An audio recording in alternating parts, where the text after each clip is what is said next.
Assalamualaikum warahmatullahi wabarakatuh. Kembali berjumpa dengan saya di Jejak Misteri Pulau Borneo at 2483. Oke, kita mulai perjalanannya dari sini guys. Jadi pada kesempatan saat ini, malam ini, Bang Heri akan berbagi cerita tentang sejuta misteri Pulau Borneo. Terutama ada satu tempat yang ingin Bang Heri expose ya. Bang Heri ingin bagikan cerita misterinya kepada seluruh pemirsa di Jejak Misteri Pulau Borneo. Nah, jadi di Kalimantan ini tradisi, sejarah, dan bahkan satu kepercayaan yang menjadi titik fokus kita, satu kepercayaan yang menjadi kepercayaan masyarakat setempat. Itu sangat banyak sekali ya cerita di Pulau Borneo ini, dari ujung timur sampai ujung barat. Nah, kebetulan cerita malam ini akan kita angkat tentang misteri Padang 12. Nah, di manakah titik atau letak Padang 12 itu? Tentunya di Kalimantan bagian barat ya, di pesisir selatan Kalimantan Barat ya, berdekatan dengan Kabupaten Ketapang. Nah, guys, jadi ada satu daerah yang dijuluki dengan Padang 12. Jadi Padang 12 ini panjangnya 12 kilo, lebarnya 12 kilo. Nah, kenapa? Jadi sejak zaman dahulu, zaman penjajahan, mungkin sebelum Indonesia merdeka, sebelum mungkin juga kawasan ini, daerah kita ini menjadi namanya Indonesia, daerah itu sudah ada. Padang 12 ini sudah ada ya. Non jauh sebelum zaman kemerdekaan, berarti zaman kerajaan itu sudah ada. Nah, jadi yang namanya Padang 12 ini sudah ada. Konon ceritanya menurut kepercayaan setempat. Jadi Padang 12 ini dihuni oleh orang-orang yang memang orang-orang aneh ya. Jadi orang-orang aneh ini dikatakan manusia, tapi sifat sikapnya secara eksistensinya bukan manusia ya. Kan tetapi dari sisi lain persis dengan kita manusia. Nah, tentu pemirsa mungkin bertanya-tanya, apa sih bedanya? Kenapa sih? Nah, jadi menurut cerita setempat yang mereka, menurut cerita orang-orang yang pernah bertemu langsung dengan orang-orang penduduk Padang 12 ini, mereka sama seperti kita. Mereka sama seperti kita manusia juga. Nah, kan tetapi yang membedakan, mereka tidak punya parit di bawah hidung ya, di atas bibir. Kalau kita punya parit ini ya. Nah, itu yang membedakan yang pertama. Yang kedua, mereka alam gaib, kalau kita alam nyata. Nah, tapi mereka ada gitu ya. Oke, sebelum Bang Heri mengupas tuntas non jauh di Padang 12, apa saja isinya di dalam dan bagaimana saja ceritanya, maka yang pertama, ini hanya sebuah cerita dengan versi yang mungkin agak sedikit berbeda, kan tetapi tujuannya sama ya. Mungkin pemirsa pernah dengar tentang cerita-cerita horor di Padang 12 di Kalimantan Barat ya.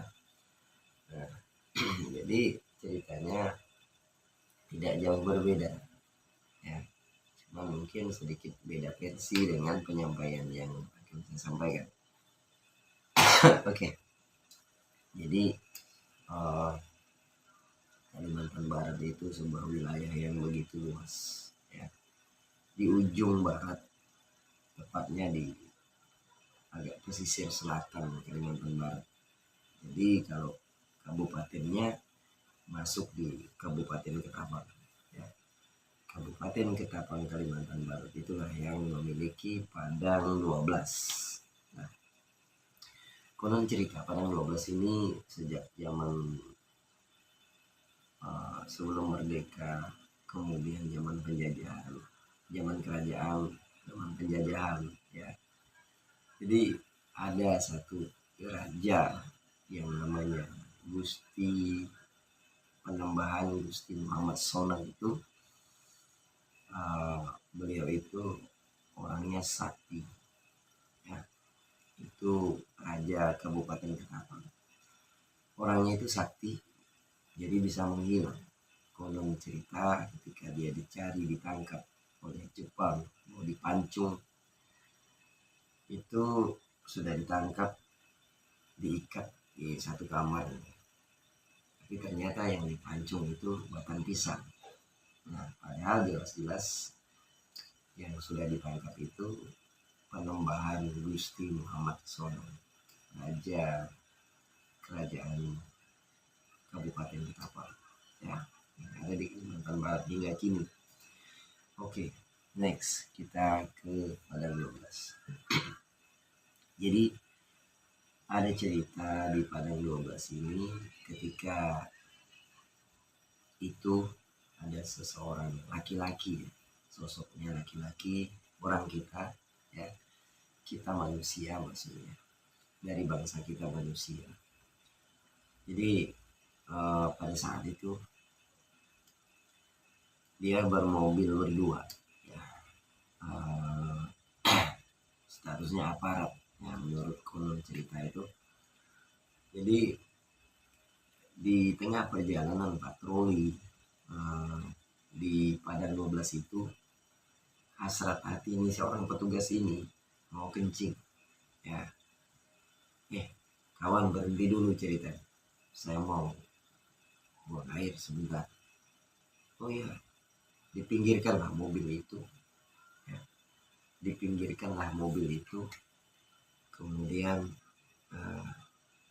satu sopir itu temannya, sama-sama satu rekan di dalam sebuah pekerjaan. Satu itu keluar dari mobil dan kencing, pipis di tepi jalan. Tiba-tiba dia melihat sekelilingnya kok berbeda gitu, berbeda. Yang tadinya mobil, dia turun dari mobil, berarti kan logika saja tidak jauh dari mobil, paling jauh 1 meter atau 2 meter lah, ya. Itu mobilnya udah nggak ada. Yang dia lihat itu suasananya berbeda. Seketika itu mobil itu sudah tidak, dan temannya tadi itu yang nyopir mobil, temannya bicara selama perjalanan juga sudah tidak ada, tinggal dia sendiri. Bingung kan, loh saya di mana gitu, saya di mana ini. Lihat sekeliling kok hutan, ya, ada gemerlap lampu gitu. Kok sangat berbeda suasananya dengan yang tadi sebelumnya. Kok kayak ada, dia itu kok kayak berada di sebuah tempat gitu. Dan ternyata tempat tadi itu ramai penduduknya. Nah, gemerlap kota. Saya ada di mana gitu. Nah, jadi ini orang sudah tersesat, ya. Sudah disesatkan ini ceritanya. Jadi mata kita itu sudah mulai dikelabu. Jadi matanya itu, ini orang, ya, abang ini tadi, ya, saya sebut abang saja. Jadi sudah tidak melihat dunia luar lagi, dunianya, dunia nyatanya. Yang dia lihat saat ini adalah sebuah dunia baru yang memang di dalamnya penuh dengan kehidupan yang mewah, ya, wah, kota besar. Tapi di mana pertanyaannya? Tapi dia di mana gitu, ya. Jadi singkat cerita, disitulah dia melihat ada gubuk kecil. Dia sudah bingung, ya. Pakaian masih berseragam dinas. Jadi dia bingung, "Oh, kok ada apa gemerlap lampu-lampu di kota lah gitu. Masa saya tadi nggak lewat sini, saya tidak melihat." Nah, mulai dia bingung-bingung, mulai tanda-tanda kebingungan mulai. Terus adalah sebuah pondok kecil di situ, rumah kecil bahasanya. Kalau mungkin bahasa lain saung, saung itu tempat santai. Nah, karena kebingungan, kecapean, tambah lelah, duduklah dia pergilah dia menghampiri pondok kecil itu untuk beristirahat sejenak. Ya, abang ini. Jadi di situ dia ketemulah dengan bapak-bapak tua. Nah, bapak-bapak ini menurut cerita, di dalam ceritanya itu jenggot serba putih ya, bajunya putih, jenggotnya putih gitu ya. Pokoknya sudah bukan paruh baya lagi lewat.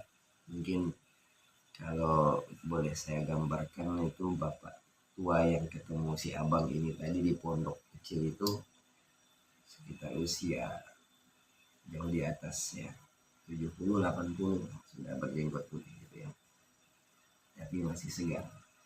Nah, bapak ini bilang, "Nak, kenapa kamu ada di sini?" Nah, jadi si abang ini tadi menjawab, "Saya tidak tahu, Pak. Dan saya tidak tahu saya ada di mana. Ini apa nama tempatnya, Pak?" "Oh, kamu cepat ke sini. Cepat ke sini." Jadi jangan, maksudnya mungkin si bapak tua ini, uh, jangan sampai kamu kelihatan orang yang lain. Bapak ini baik gitu ya. Nah, dan menurut cerita abang ini, bapak ini mungkin tidak punya ini ya, tidak punya paritan di bawah ini.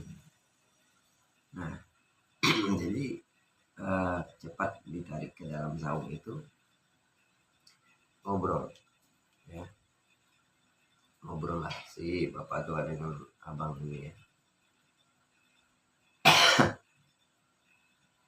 Jadi ngobrol lah si bapak tua dengan abang ini.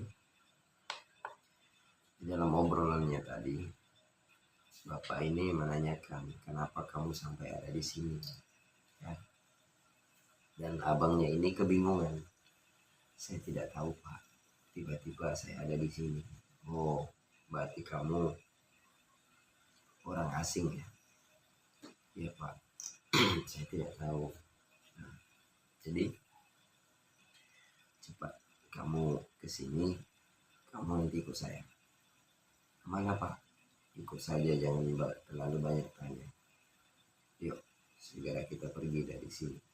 Jadi cerita, si abang ini maksudnya itu ternyata mau dibawa bapak ini ke rumahnya gitu. Ya kan abang ini dalam kondisi yang bingung ya. Abang ini nggak ada pilihan ya. Ikutlah itu bapak ini tadi ya. Dan abang ini sudah lelah sekali ya. Kecapean sekali kan memang. Dia merasa sudah satu harian itu dia sudah di situ. Satu harian itu dia sudah di situ. Nah, dia udah capek, melanda kelelahan, kebingungan segala macam, dan bertanya-tanya.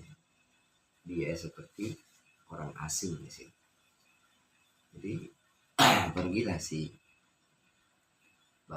abang ini mengikuti perintahnya bapak ini ya. Nah, untuk menuju satu sungai, perahu ya. Pergilah mereka ke seberang sana. Naiki perahu bapak itu, menyeberang dengan perahu ya. Si bapak ini yang mendayung. Jadi oleh sebab itu, singkat cerita, sampailah ke rumah bapak ini. Sampai sana, si abang ini tambah bingung lagi. Sana tuh ada rumah megah, ya, perkotaan, ya. Pokoknya di satu tempat, mungkin bukan tempat semula yang abang ini berada gitu. Kayak mungkin bisa dibayangkan lah rumah-rumah mewah kayak luar negeri mungkin ya. Nah, kota besar ya. Pergilah abang ini ke rumah bapak itu, terperangah kan, kaget melihat rumahnya kok mewah, ya. Orang-orang sana itu mewah gitu. Nah, jadi sampai di sana dia bertanya, Pak, ini kita di mana? Ayo, bapaknya tetap jangan banyak tanya, jangan banyak cerita. Ayo kita masuk. Masuk ke rumah itu, baru kemudian si abang ini disuruh istirahat. Bapak ini memang menghindarkan, jangan terlalu banyak tanya, tidak terlalu banyak ngobrol, pokoknya maksud bapak ini ikut saja apa yang disuruh diperintahkan oleh bapak ini, si abang ini harus ngikut saja gitu, tanpa harus banyak tanya itu dan ini kan. Abang ini dalam kebingungan, ya sudah ikut aja gitu karena tidak ada pilihan. Jadi singkat cerita, sampai di rumah itu disuruh istirahat, disiapkan satu kamar ya. Nah, kebetulan si bapak ini tadi ada anak gadisnya ya, dan gadis yang disuruh melayani si abang ini, maksudnya mengantarkan ke tempat istirahatnya, ke kamarnya, kemudian mempersiapkan makanan segala macam ya. Si gadis ini, anak si bapak ini tadi yang membawa abang ini. Nah, si abang ini juga tambah bingung ya, saya ini berada di mana gitu, mbak ini siapa gitu ya. Nah, jadi dibilangin lah bahwa kenalan dia dengan si gadis ini.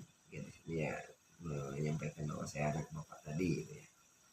Oh gitu, baru abangnya manggut-manggut ngerti, oke. Nah, jadi di dalam ruangan tadi, di kamarnya menunggu dikasih makanan segala macam, terbisiklah suara. Setelah ini kakak ini, setelah si mbak ini pergi bergegas meninggalkan abang ini di kamar, jadi ada suara gitu, kayak bisikan gitu ya, kayak hei hei hei gitu. Jadi kaget si abang ini, siapa ini, kok ada suara, gimana orangnya gitu ya. Jadi sekali dilihat anak kecil ya. Jadi anak kecil ini bilang, kasih isyarat kode, jangan kau makan makanan itu, jangan kau makan, nanti kamu segera temuin saya di tepi sungai tadi yang kamu naik dari perahu tadi. Si anak kecil ini bilang gitu ya, kamu temuin saya cepat, jangan kamu makan itu. Jadi si abang ini bingung, kok jangan dimakan, sementara perutnya rasanya lapar, lemas ya. Tapi karena memang tadi si abang ini juga penasaran, mengikuti bisikan suara tadi, akhirnya keesokan begitu, besok janjinya kamu ketemuin saya di tepi sungai. Nah, oke, jadi abang ini menahan makanan tidak dimakan, kemudian minuman itu dibuang di jendela itu ya, itu menurut versi. Jadi tidak mau makan sama sekali. Pas keesokan hari itu pagi, akhirnya mungkin versinya jam 8 bilang gitu ya, si abang ini izin lah ke bapak ini tadi bahwa abang ini mau main. Oh, diizinkan sama bapak itu, saya mau main dulu pak ke tepi sungai, mau jalan-jalan dulu ke kota ini gitu ya. Oh silakan nak, gitu aja bapaknya menyuruh. Berjalan lah abang. Nah, di tengah perjalanan menuju sungai itu kota besar, dan dia melihat sendiri, menyaksikan gedung-gedung bertingkat ya. Mungkin versinya kayak Jakarta, mobil lalu lalang, bahkan mobil-mobil itu mobil mewah semua ya, mobilnya mobil bagus semua yang memang asing dan mungkin jarang terdapat di Indonesia. Nah, mobilnya kok bagus-bagus, mobil mungkin sejenisan Ferrari, jenisan Lamborghini mungkin ya. Jadi menurut versi abang itu seperti itu yang dia lihat. Terus pasar-pasar juga rame orangnya, mereka sama seperti kita, lalu lalang gitu, kegiatan perkantoran. Abang itu melihat ya, ceritakannya. Nah, kemudian kegiatan di pasar ya, jual beli di pasar sama kegiatan, ramai dan sibuk, dan kota itu sangat bersih sekali. Nah, dan kagetnya abang ini, saya berada di mana gitu, makin bertanya-tanya. Sejenak dia terpukau ya dengan suasana kota tadi. Oh dia ingat, oh ya saya ada janji mau ketemu tadi si adik kecil tadi di tepi sungai. pergilah nanya mana arah ke sungai, sampaikanlah sama orang, ada dia ketemu satu orang di sana arahnya, kamu pergilah ke sana. Oke, pergilah. Nah, tapi sebelum pergi dia ketemu dengan bapak-bapak itu. Bapak-bapak itu bilang, kamu pegang ini. Bapak-bapak itu ngasihkan sesuatu. Jadi ke abang ini, apa pak? Kamu pegang ini, jangan sampai kamu buang, kamu genggam ya, untuk bekal kamu di perjalanan menuju sungai. Jangan, tidak usah banyak tanya. Oke, abang itu mengerti. Jadi diambilnya lah. Ternyata itu ranting kayu gitu. Tidak tahu ranting kayu, jadi kasih. Pergilah ke sungai itu, menggenggam ranting kayu ya. Digenggamnya ranting kayu yang dikasih bapak. Nah, cerita sampailah dia ke sungai dengan petunjuk bapak itu tadi. Ketemulah dia dengan anak kecil tadi. Nah, dek, kamu ngapain di sini? Bang, tanya adik. Abang, kenapa ada di sini? Ya, saya sudah beberapa hari saya di sini. Dah lama. Oh, itu ya. Kalau saya juga sudah lama di sini, adiknya. Oh ya, kamu lama juga ya, dek. Kamu dari mana, dek? Bilangnya si abang ini. Adiknya kasih isyarat, jangan keras-keras. Saya sama bang, kayak abang. Hah? Maksudnya sama gimana? Saya juga dari dunia luar seperti abang, tapi bedanya saya di sini sudah 10 tahun. Saya di sini dari tahun 1990. Ternyata si adik ini hilangnya dari tahun 1990. Ya, 1990 adik ini udah hilang, dinyatakan hilang ya, oleh keluarganya gitu. Ternyata adik ini di sini tetap kecil orangnya, tetap seperti itu. Jadi namanya siapa? Ali. Katakanlah Ali aja ya. Jadi namaku Ali bang. Ya. Jadi kenalan lah mereka berdua singkat ceritanya. Nah, jadi kalau gambaran kita gambarkan itu, si abang ini tadi yang saya sebut abang ini usianya berarti dewasa ya. Dewasa dalam kurang lebihnya mungkin 21 tahun, 25 tahun gitu lah pada saat itu. Nah si ade ini kecil gitu. Nah mungkin paruh-paruh usia kelas 6 SD ya, itu kecil ya. Nah, jauh perbandingannya. Yang dinyatakan hilang sejak tahun 1990-an ya. Oke, kita lanjut ceritanya guys. Jadi bercerita, abang kalau di sini kalau dikasih makanan jangan dimakan. Oh ya, tapi juga nggak terlalu lapar amat gitu ya. Tapi kalau dikasih makanan jangan dimakan. Lebih baik kita cari makanan sendiri, kan makanan yang dikasihkan orang itu gitu, maksudnya adik. Nah, oh ya, makin bertanya-tanya kenapa dan mengapa seperti ini, kita di mana gitu ya. Kalau kita mau titiknya, adiknya kasih isyarat, jangan nyari-nyari. Kita saat ini berada di dunia asing, dunia luar. Jadi hati-hati jangan sampai ada orang lihat kita di sini. Bahasa isyarat yang disampaikan oleh adik ya, pada si abang tadi. Abang ini mengangguk, oh iya. Nah, visi kita sama. Bagaimana caranya kita bisa keluar dari sini? Jadi dia bilang bahwa adik ini cerita, bang, ini dunia sebelah, dunia asli. Penduduknya adalah jin. Hah, masa penduduknya adalah jin? Kita manusia, kita ini bangsa manusia, dan itu mereka bangsa jin. Kaget siapa? Hah? Kok begini? Seperti kita. Nah, ada ini tetap memberikan isyarat, jangan keras-keras. karena kita berada di dunia lain, dimensi lain, ya. Dan banyak yang memata-matai kita saat ini. Jadi hasil ketemulah titiknya, oh ya baru mengganggu. Jadi ceritakan, ditanya, kamu sudah berapa lama? Saya di sini sudah puluhan tahun, adiknya bilang. Ya, puluhan tahun. Kok kamu nggak besar-besar gitu? Abangnya balik bertanya, puluhan tahun. Tapi kok kamu nggak besar-besar? Iya bang, saya nggak tahu juga. Pokoknya saya di sini saya itu udah mungkin lebih dari 30 tahun saya di sini. Hah? Tapi tetap seperti ini. Ya, dia tidak tahu. Jadi nggak usah banyak tanya, dia bilang kita cari jalan bagaimana kita supaya cepat keluar dari sini.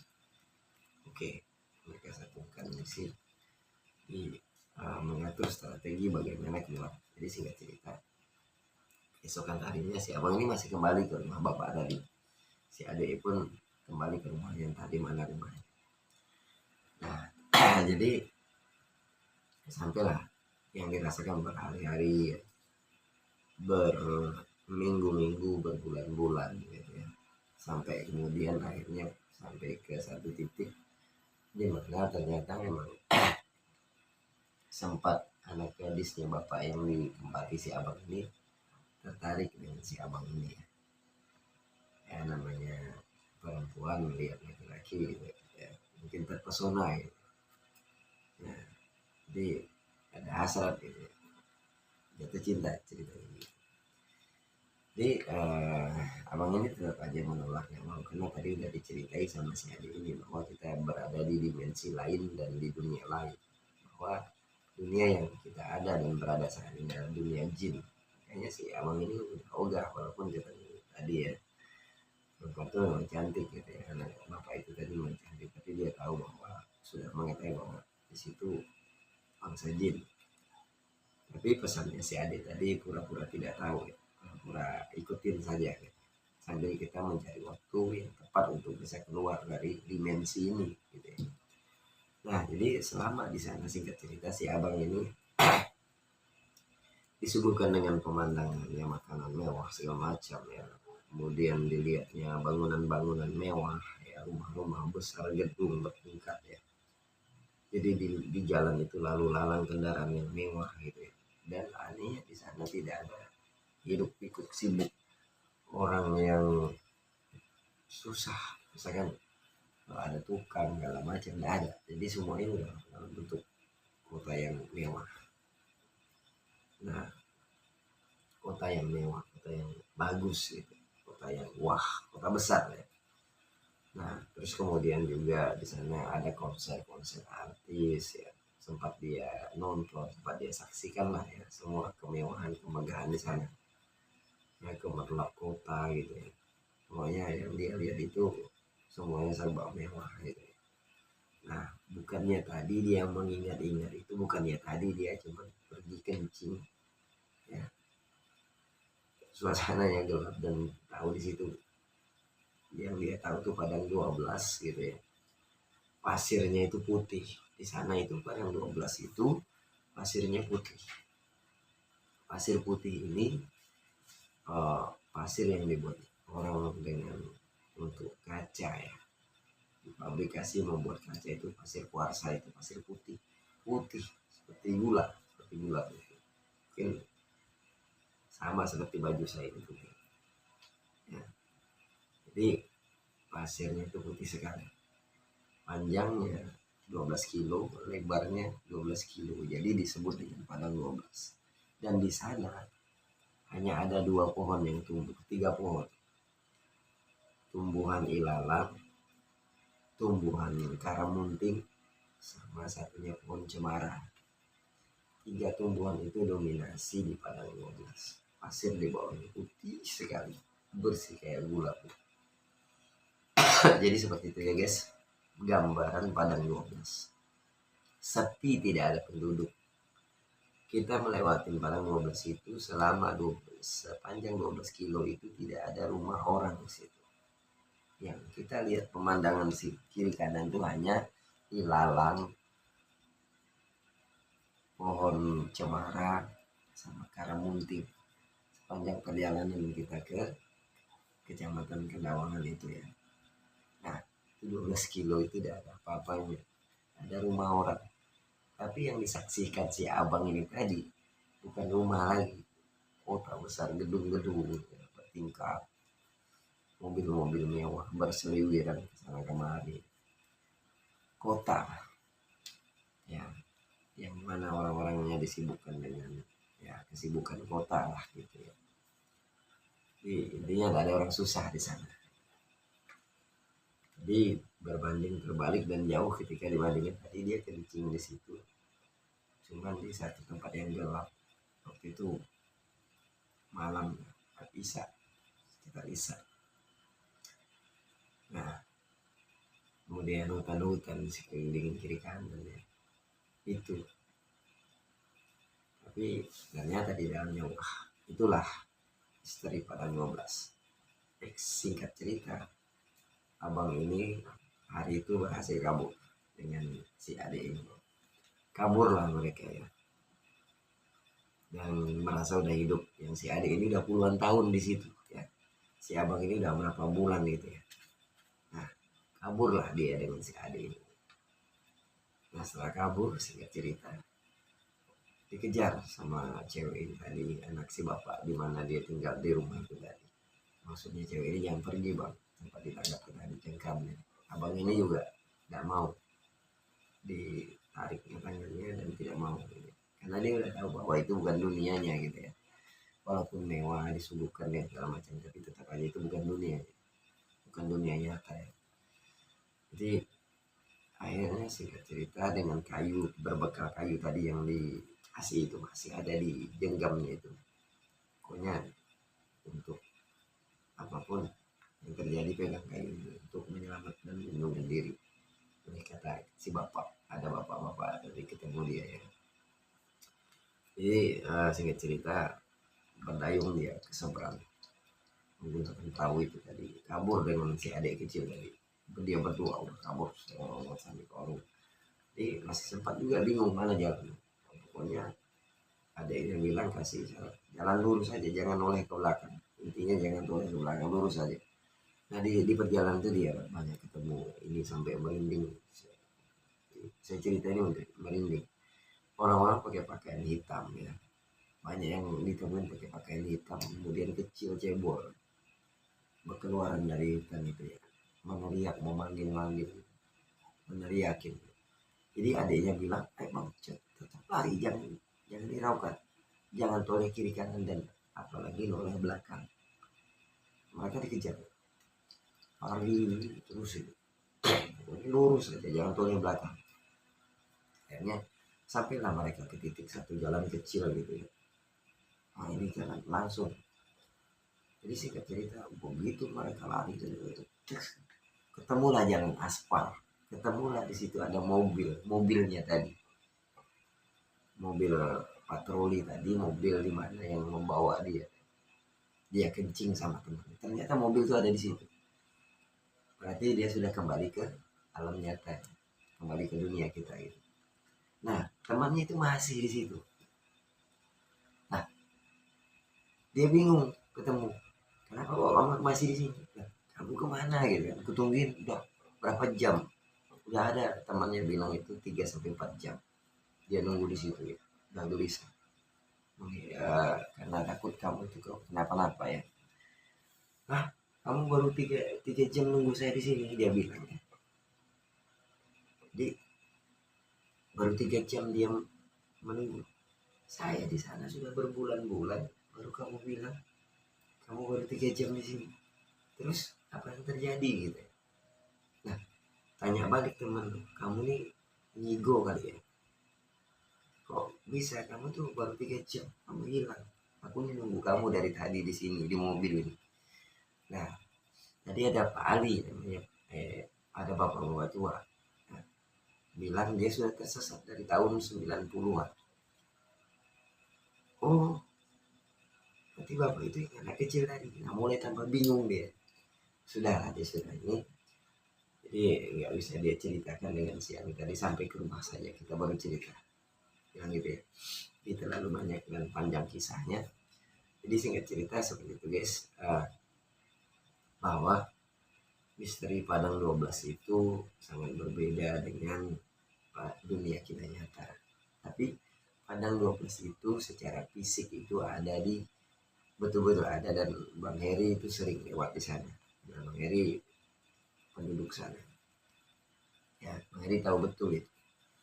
Ya, jadi Padang itu panjangnya 12 kilo, lebarnya 12 kilo, kemudian pasirnya putih banget seperti gula. Ya, dan di sana hanya ditumbuhin 3 tumbuh yang dominasi tumbuhan ilalang, ya, pohon kamunting sama pohon cemara. Ya, hanya 3 pohon itu yang dominan hidup di sana. Dan padangnya itu bagus sekali, indah, putih. Nah, isinya hutan cemara dan karamunting yang setinggi kita, ilalang yang setinggi lutut kita. Ya, tidak ada rumah orang satu. Tapi yang ditemui abang itu tadi ternyata kota besar. Nah, ternyata Padang 12 itu merupakan dimensi lain dari dunia kita. Ya, dan percaya tidak percaya, tempat itu ada. Nah, mungkin kalau bahasanya di Kalimantan Selatan mungkin Saranjana, ya, di Kalimantan Barat itu Padang 12. Jadi guys, banyak cerita tentang itu, bahkan dikabarkan artis-artis itu, banyak artis yang sudah ke sana. Salah satunya Bang Haji Roma Irama pernah konser di sana, ya. Dan konser di sana dibayar dengan berapa dia minta dibayar, betul-betul uang.